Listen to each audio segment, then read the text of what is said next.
Well, hello and welcome to day one here in Valkenswaard. It is leg 14 of the championship race for the Longines Global Champions Tour and Global Champions League. We're back in the spiritual home of this fantastic series that expands around the world to those stunning destinations and drops this week here into the Netherlands.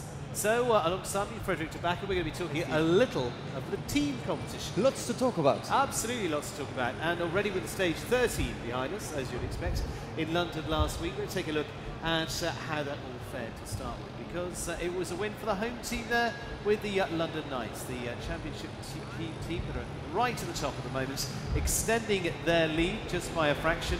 But have they got enough to be able to take them to the championship? You can see there, it was another win. Ben Mayer playing his major part, Nicola Philipparts once again for the London stage of the Global Champions League. And Frederick right down to the wire again, the last team going in, having to jump the double clear to finish it off and take the trophy. What a fantastic performance. Number one on the draw, number one after the first round, and number one after the second round. A fantastic performance from them, and that's what is so striking about London Knights, the confidence with which they ride.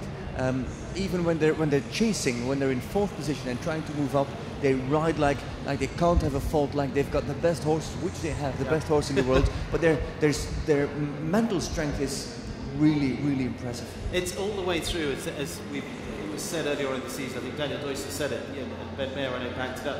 You could win later on the season, but you could lose in the early part of the season.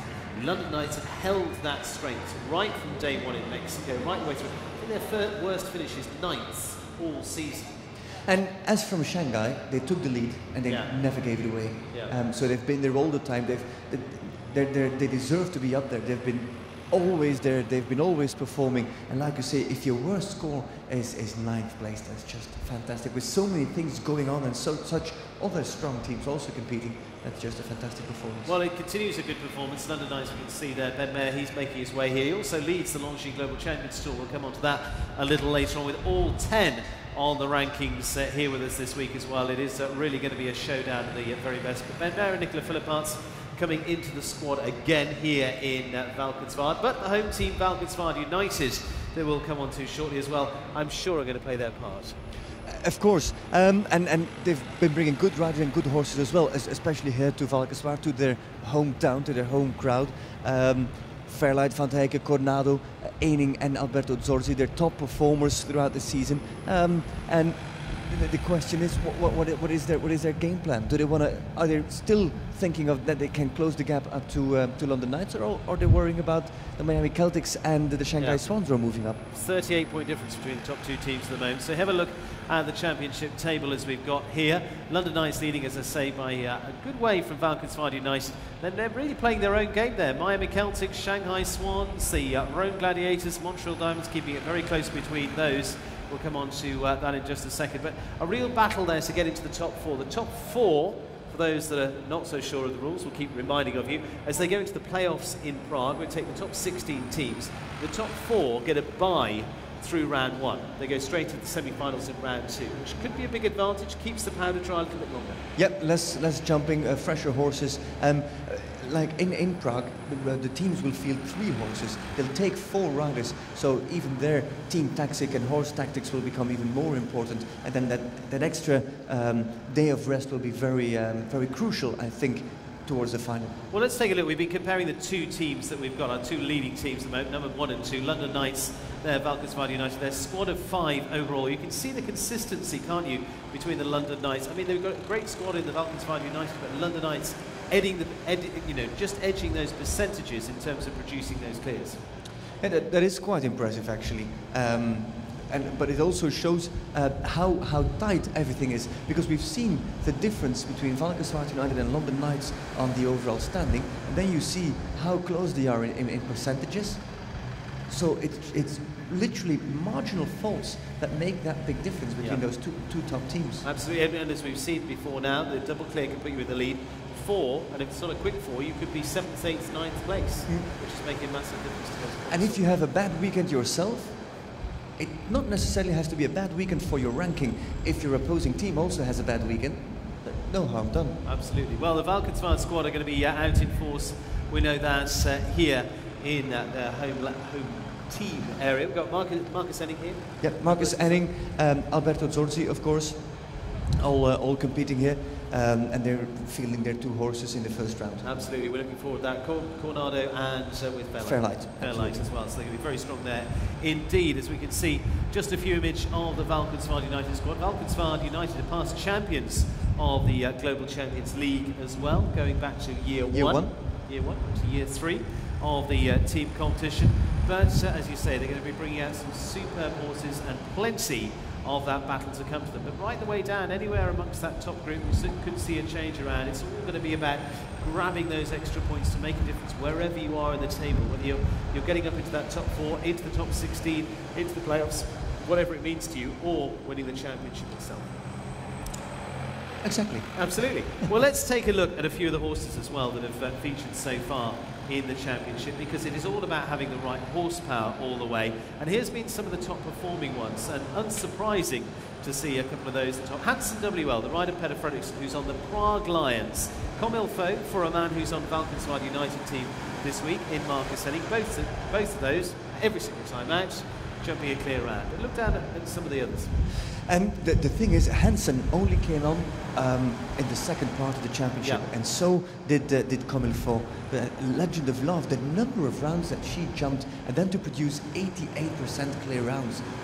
We're always talking about Ben Mayer with his 2 horses being so important for the London Knights. But if you look at the single performance of Olivier Philippaz with H&M Legend of Love, that's from a different planet.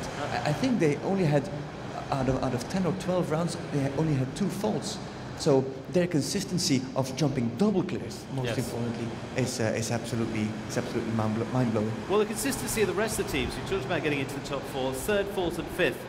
Miami Celtics, the Shanghai Swans and the Rome Gladiators in there with this group. And just an 11-point gap between any of those places all the way through there. Keeps it very tight between the Miami Celtics finishing on the podium again last week in London. And we're going to see the Miami Celtics, we're going to see Dennis Lynch and Jessica Springsteen out this time. Yep. Dennis Lynch with a different horse. First time he's going to field Al-Qidam on the team. But for the rest, those 2 other teams, they've really brought the big guns, as you'd say. And it's Daniel Deusser and Tobago and Pierre Schwitzer with Chidam Z for the Swans. And the Rome Gladiators also here with a very strong team and the option, the possibility to make a tactical change for the day to come, for the final day. They've got Abdel Said, they've got Constant van Pasen and Maron Zanatelli, all with their very, very best horses, all with their top horses that they've been fielding on the circuit so far. What about the other end? We've got 15, 16, 17. Talk us through those. Well, excuse me. Now, there's a lot going on at the bottom end. Great for the Hamburg Giants. Okay, they moved up a spot, but they're still far away from qualifying, far away from 17th and from 16th place. So I think it's about CanStars, Shanti Pegasus, and about the New York Empire. Only 3 points between them. Just like I said earlier, if you have a bad weekend, it's not a bad weekend if your other teams also have a bad weekend.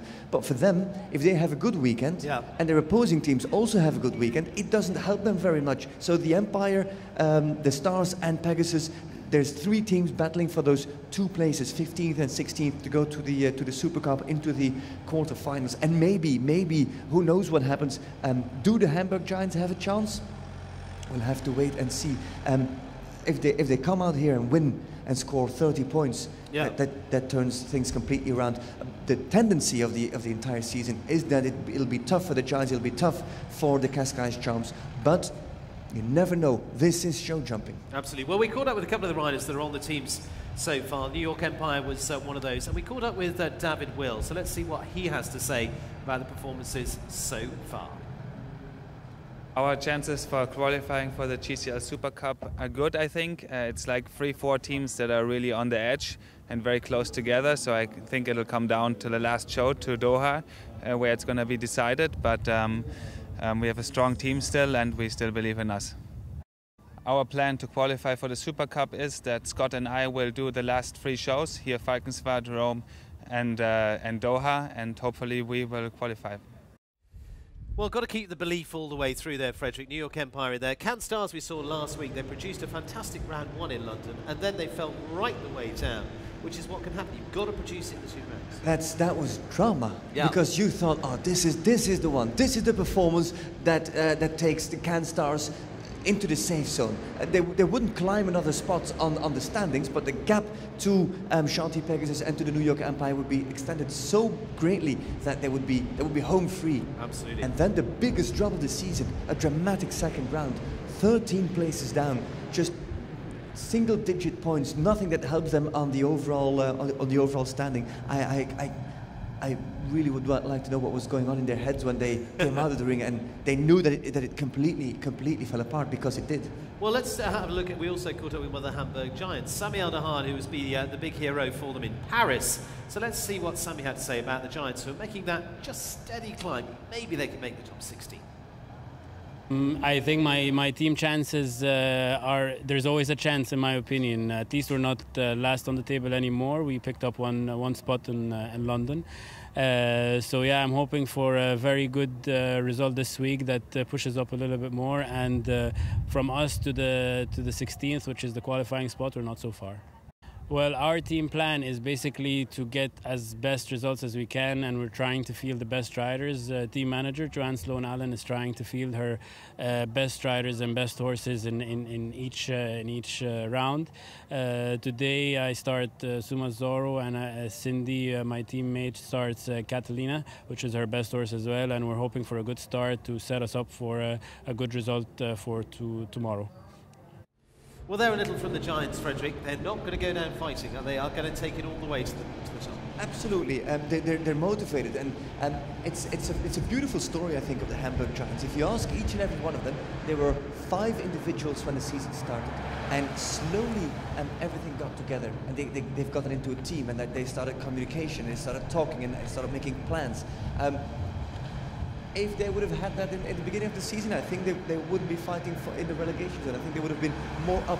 Not that it would change their riding, but the planning of the team in general would be different, and that's a big difference and a big change. And I also think for the 2019 season, because that's coming up. Yeah, absolutely. The 2019 season, that's something to think about. Team management, team building, and that's the crucial, that's a turning point for the Hamburg Giants. And I really hope they pull it off. It's gonna be a tough job. Well, it's going to be a big thing, as you say. 14, 15, 16 Paris, the Paris Panthers in there, the CanStars and Shanti Pegasus all battling for their place in Prague for the playoffs. We're going to see that battle going up on the top four, and of course also the London Knights. What can they pull off here in Valkenswaard? Yep. Round 1. It's coming up. It's coming up very, very shortly here, but we're looking forward to that. We've got another of those to take a look at, though. Those key elements to this is after round 1, who will finish up as the winning team? Because we've seen all sorts of different connotations this year, haven't we? Let's have a look at this. So after round 1, we generally see the leading team go on to win 62% of the time. So 38% of the time, turning it the other way around, they don't. That's quite impressive. Yeah. And the remarkable thing is that figure grew throughout the season, because there were a lot of changes going on in the beginning. And now it seems that once you maneuver yourself into that top position, you don't give it up anymore. That has got a lot to do with decisions of team managers. Who do I field? Who do I bring? Do I change my team? If my team is performing, I'm not going to change. And I think that's one of those nice features of Global Champions League, the influence of team manager, the instant influence of team managers, making the good or the bad decisions. Well, we'll see who leads after day 1 here. Will they go on to win? Well, 62% chance we reckon at the moment of going on to win here. But we've got the 2-phase competition to bring you before all of that as well. So we're going to be along in the commentary box for that too. All of that coming up for our big day of launching Global Champions Tour competitions. 2 phases, say, to start things off, and the Global Champions League as well. So we're going to be taking a look at the course as well for our upcoming competition. And I think Steve Hanley's going to have a little look around that one, isn't he? So we're going to come with that just after this very short break. We're back with you to have a look at the course for our competition on day 1 here in Valkenswaard.